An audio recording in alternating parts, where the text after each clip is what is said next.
Good morning, Precision Dog Sport fans. Today I'm going to go over luring, the change of position, sit down and stand. The topic I'm going to cover prior to starting actually how to lure those is the first step that I always do in luring. I think it's the most important step. So it's pretty much hand chasing. You need to teach the dog how to find the pocket of your hand. He's got to understand he can't get food back here, over here, on the side. He's got to always find the pocket. That will make it easy for us to lure him, do anything we want him to do. So I'll show you how that game starts, and then I will move on to luring the positions. Cooper. So hand chases with young dogs, we start on the ground. Chase, they touch your hand, they feed. Chase, they touch your hand, you can feed. Chase, they touch your hand, you can feed. The important part is you're showing them the picture of how you're actually going to lure them, so that down the road, it makes it easy for you to manipulate them. And you see, no matter how my hand goes, Cooper's going to stay in that pocket, backwards, forward, doesn't matter. And he's going to work and he's going to continue to push into the pocket of that hand to get the food. So I always start that off until the dog's got a pretty good intensity to follow the lure hand, the food hand. I do that for a couple sessions, a couple days, it depends on the dog and their food drive. So the very next thing you would do after that is start teaching. In order to teach with a lure, you have to create that step first, and then you're going to show them how to be successful and how to manipulate their body to get the food in those positions. So the first position we'll teach is sit. You're gonna have the dog obviously in a standing position, and you're gonna put food to their nose. You're gonna bring their head up and back. That's gonna put their butt down into the ground. Then you're gonna release the food and feed. Break. For this, you don't need the clicker. You're gonna just lure the positions, get the reps in, and you can start integrating the clicker back in later down the road. So put the food to their nose, their head goes up and back. It's going to put their butt onto the ground, and you can feed. And once again, you're not going to ever hear me give them the command until I like what I see. So when the dog is fluidly being lured into a sit, then I will start naming the sit. Until then, it's just repetitions. I don't want to name sloppiness. I want them to work for it and understand what's being asked of them. Break. The next position we'll teach is down. For down, it's going to be the same thing. Food's going to go to their nose. You can start by luring them into a sit. Then you're going to bring their head down in between their front paws, which is going to make their body drop to the ground. And then you can feed. Right? You want to feed in position. So when you're luring,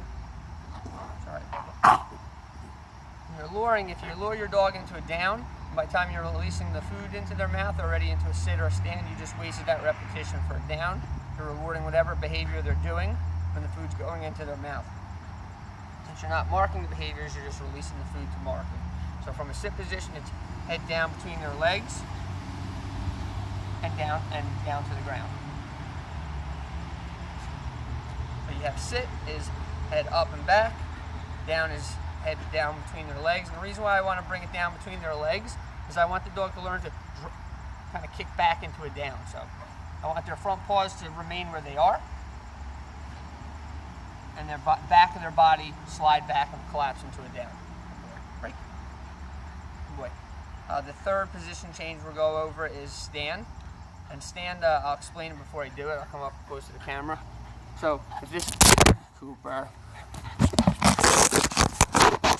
sorry guys, Cooper's doing tricks. If this is the dog's muzzle, their mouth, and I put the food to their nose, in order to lure a stand, I don't want to lure a stand forward, because when I cycle position changes, the dog is going to end up moving and moving and moving until they're 20 yards away. I want all position changes to happen where the dog's front paws remain in position and all the motion is done with their rear end.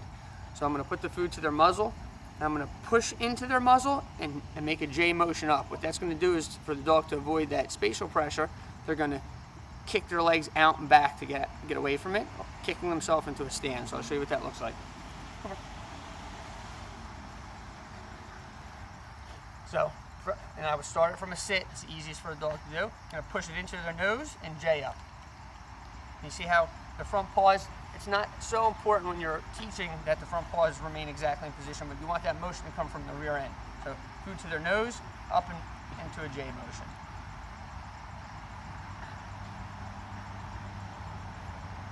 Food to their nose, push into their muzzle, and J up. He's going to kick back every time to avoid that pressure. And as soon as he does, I can open my hand and release the food to him. There's no rhyme or reason to how much kibble I'm giving them. Sometimes it's 1, sometimes it's 5, sometimes it's 20. It's variable rate reinforcement. So we have a sit, a down, and a stand. Once your dog is fluent in being lured in all those positions, you can start cycling them through position changes. So sometimes a stand from a down, sometimes a stand from a sit, sometimes a down from a stand, sometimes a sit from a stand. You got to show the dog all those pictures. So that was a stand from a down position. Okay. And we're going to do a down from a standing position. Then we're going to go to a sit. Okay. So the dog has to be shown a sit, a down, and a stand. The easiest way to do those is from a seated position. So go put them in a sit first, teach that, teach a down, teach a stand from a sit, and then cycle them from those position changes from a down and from a stand. That's pretty much it on position changes and luring changes of position. The only other position we'll go over in a later video is the front position. It's pretty simple, but that's something you want to make sure you've created a lot of hope with your place board for, and it'll make the process easier for you. Enjoy.